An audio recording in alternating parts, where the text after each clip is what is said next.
Narcissists hate this one question, not because it is clever, not because it is aggressive, because it is a trap built from their own words, and by the time they realize it, the confession is already out. Here is what most people get wrong about detecting lies. They look for the wrong signals. Sweating, eye contact, nervous twitching. You have been taught to read body language, and that instinct is almost completely useless in high-stakes deception, because practiced liars have rehearsed exactly those signals away. The research backs this up brutally. Paul Ekman at UC San Francisco spent decades studying whether people could detect lies through nonverbal cues. His results were devastating. Most people, including trained law enforcement, perform at roughly chance level, 50%. A coin flip. The body language industry sold you a fantasy. But there is something that cannot be rehearsed away, something that operates at a level beneath conscious control. And it lives not in how someone moves, but in the structure of how they think. Specifically, in the gap between what a liar constructs and what they actually know. Because lying is expensive, cognitively expensive, and under the right kind of pressure, that cost becomes visible. What you are going to learn in this video is a single interrogation architecture used by FBI negotiators, forensic psychologists, and elite corporate investigators. It is not a trick. It is not a hack. It is a precisely designed cognitive load system that forces a liar into a position where maintaining the lie becomes more costly than releasing the truth. You will understand the psychology behind it, how to deploy it in professional settings, and why certain personality types, specifically those high in narcissistic and Machiavellian traits, are paradoxically the most vulnerable to it, despite being the most practiced deceiver. Stay with this.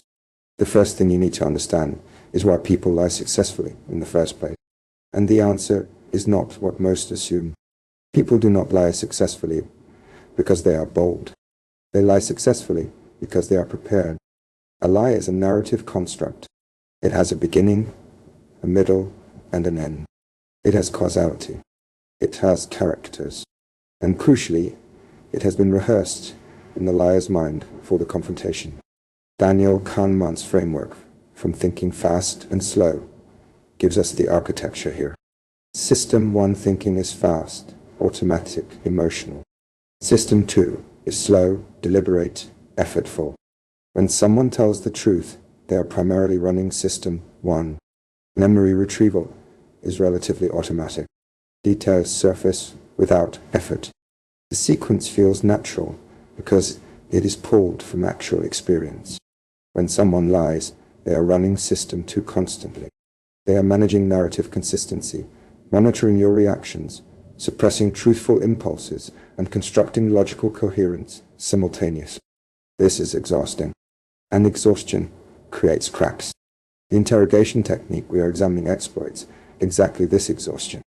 It is called reverse order recall, and it was formalized in the framework developed by psychologists Albert Fry and Ray Boyle, later incorporated into structured investigative interviewing protocol.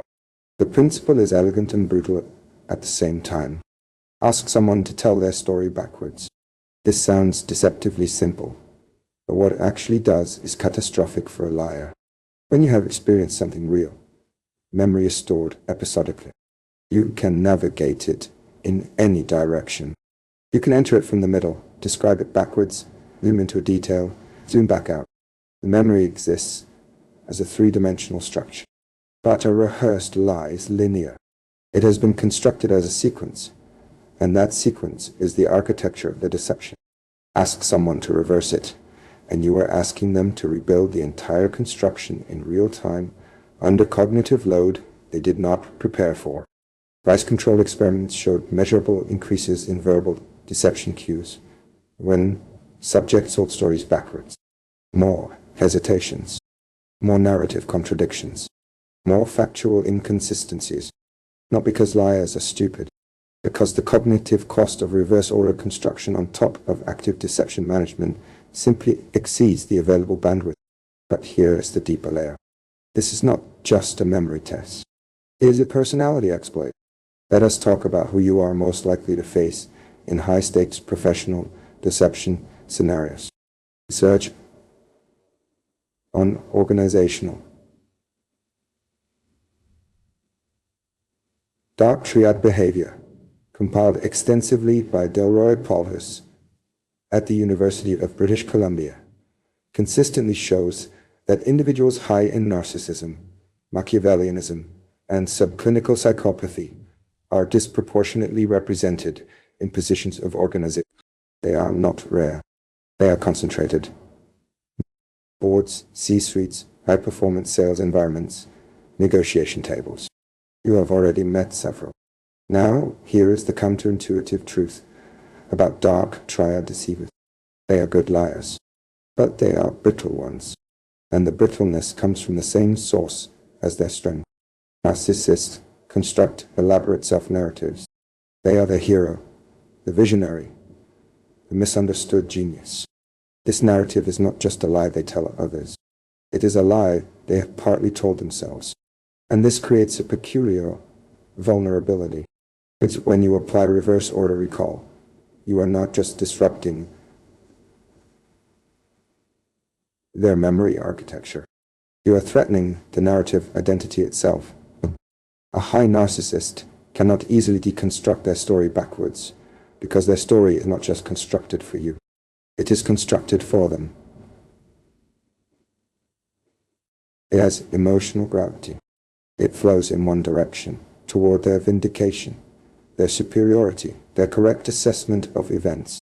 Ask them to run it backwards, and you get rage, deflection, contempt, which is itself diagnostic. Truth-tellers experience reverse order recall as mildly annoying. Liars and narcissists experience it as an attack. Watch for this distinction carefully in professional settings. When you ask a colleague to walk you back through the sequence of a decision, the person with nothing to hide will do it with mild irritation at worst. The person who has constructed a protective narrative will reframe, generalize, attack the question itself.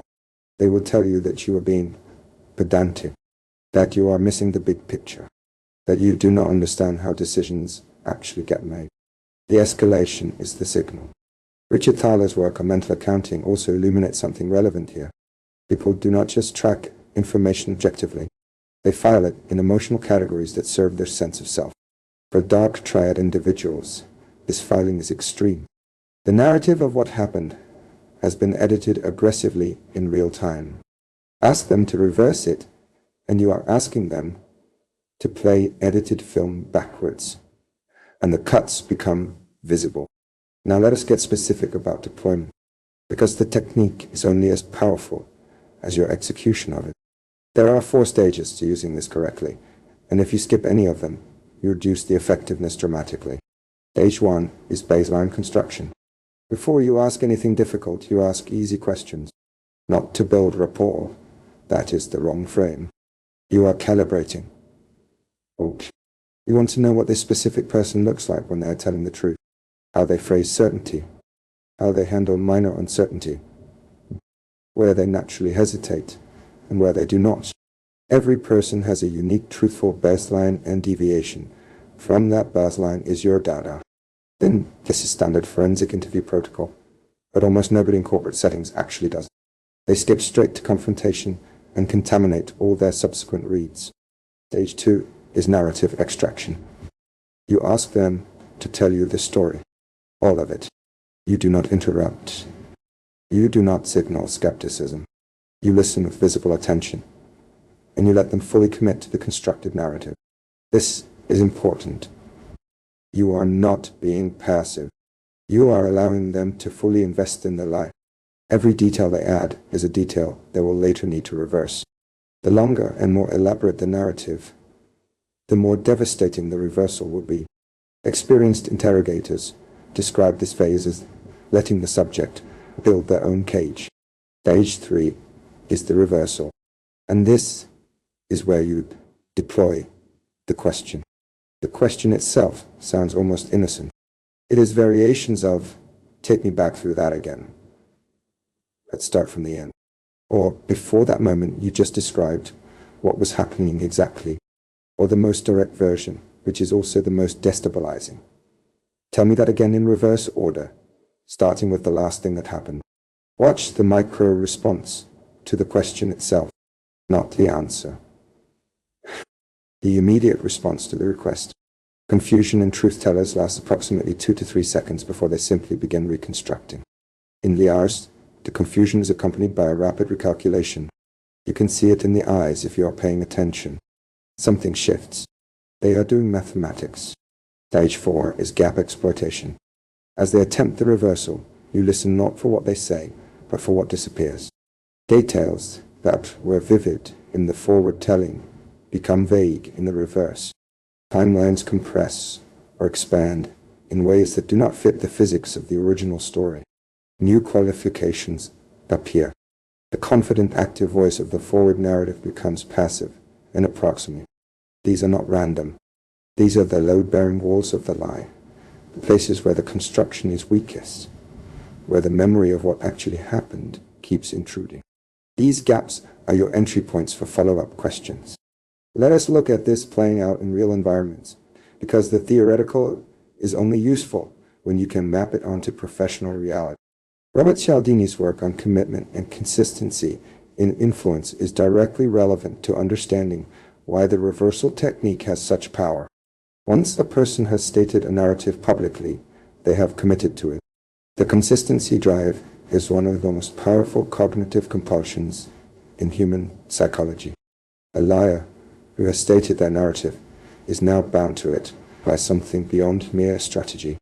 They are bound to it by identity protection. This is why skilled negotiators always get the full story before applying any pressure. The fuller the commitment to the lie, the more painful the inconsistency becomes when it surfaces. Think about a scenario in a corporate acquisition due diligence process. A founding CEO is presenting financial performance. His forward narrative is polished. Revenue growth, customer retention, expansion plans. Everything flows. An experienced deal negotiator applies stage 3, not in an obvious way, but embedded in casual conversation. He asks the CEO to describe how the company got to its current position, starting from where they are now and working backward to the early days. The CEO, who has been entirely truthful, navigates this with some minor reorganization, but no substantive change in the picture. The CEO, who has managed the narrative aggressively, begins producing version 2 of the story. The numbers are the same, but the sequence reveals something the forward version concealed.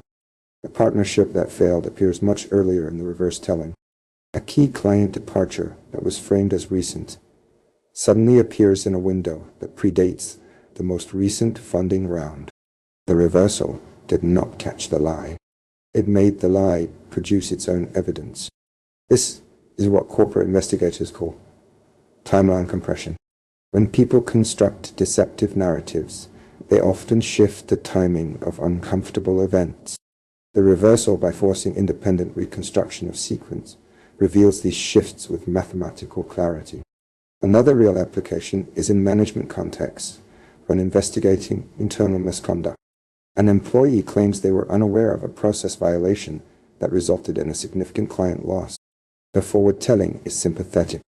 They learned about it late. They escalated immediately. They did everything correctly. Reverse order recall applied to a subsequent conversation reveals that the first moment of their knowledge, which in forward telling appeared as a late discovery, in reverse telling becomes an early moment mentioned almost accidentally before the careful construction takes over again. The gap between these two positions of knowledge in the timeline is not a memory error. Memory errors go in random directions. This error is directional, always towards self-protection. Directional errors are manufactured. There is a psychological dimension to all of this that goes beyond technique and into something more uncomfortable. And this channel does not shy away from the uncomfortable. The reason this question works so efficiently on narcissistic personalities, specifically, is that the narcissist's lie is not just strategic, it is existential. Robert Hare's research on psychopathic communication and Kernberg's clinical work on narcissistic personality structure both point to the same underlying architecture. For individuals high in these traits, The narrative is not something they constructed separately from themselves. The narrative is the self. Identity is narrative. Disrupt the narrative, and you are attacking the structural integrity of the entire personality organization. This is why the reaction you get when the reversal lands is often disproportionate. A normal liar caught in an inconsistency feels cornered and may become defensive or concede. A high narcissist whose narrative is disrupted often escalates to contempt, rage, or a sudden reframing of the entire conversation as beneath them. They will declare the discussion over. They will question your motives. They will deploy charm or intimidation, depending on which register they judge more effective. All of these responses are exits from the question, and an exit from the question is an admission that the question cannot be answered. The Machiavellian type is slightly different, slightly more dangerous in this context. Where the narcissist reacts emotionally to narrative disruption, the Machiavellian calculates. They may attempt to reconstruct the reversal with a modified story, slightly different from the original in ways they believe you will not catch. This is where your baseline work in stage 1 becomes critical. Then, if you have calibrated their truthful communication patterns accurately, the modified reconstruction will show the same gaps as the original. The details that were manufactured remain manufactured. The physics of actual memory does not suddenly apply to invented events. What you are really doing in all of this is forcing a choice between two cognitive expenditures, both of which are costly. Option 1 is to maintain the original lie while executing a complex reconstruction task. Option 2 is to construct a modified lie while simultaneously monitoring your reactions to assess whether the modification has been detected. Both of these options compete for cognitive resources with the simple option of releasing the truth. And in almost every case, the cumulative cost of the lying options eventually tips the balance. This is why extended interrogations work not through physical pressure, but through cognitive exhaustion. The subject does not confess because they want to. They confess because maintaining the deception has become more metabolically expensive than releasing it. The reversal technique compresses this timeline dramatically. Instead of hours, the cognitive cost peaks within minutes. The final dimension worth examining is ethical. Not because ethics makes for comfortable viewing, but because understanding the ethical limits of these techniques is itself a strategic consideration. These methods are powerful, precisely because they operate beneath the level where most people have prepared defenses. Using them in contexts where the stakes are genuine, where real misconduct, real financial damage, real harm to other people is at issue, is a legitimate application of psychological knowledge. Using them to dominate social situations, to win arguments that do not matter, or to manipulate people who trust you, is not power. It is waste. And more practically, it is self-defeating. Again, these techniques work in part because they are deployed rarely and specifically. Overuse destroys both the technique and your own judgment. The negotiators and investigators who deploy these methods most effectively are also the most disciplined about when not to deploy them.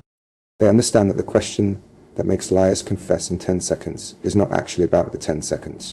It is about everything that came before. The baseline, the patience, the willingness to listen completely before applying pressure. The technique is the tip of an iceberg built from deep situational intelligence and controlled restraint. The practitioners you want to emulate are not the ones who use this aggressively. They are the ones who use it surgically, once, when the moment is exactly right, after the liar has fully committed, when the reversal will produce maximum contradiction. In those conditions, 10 seconds is not an exaggeration. It is arithmetic. If this resonates with how you think about power, subscribe.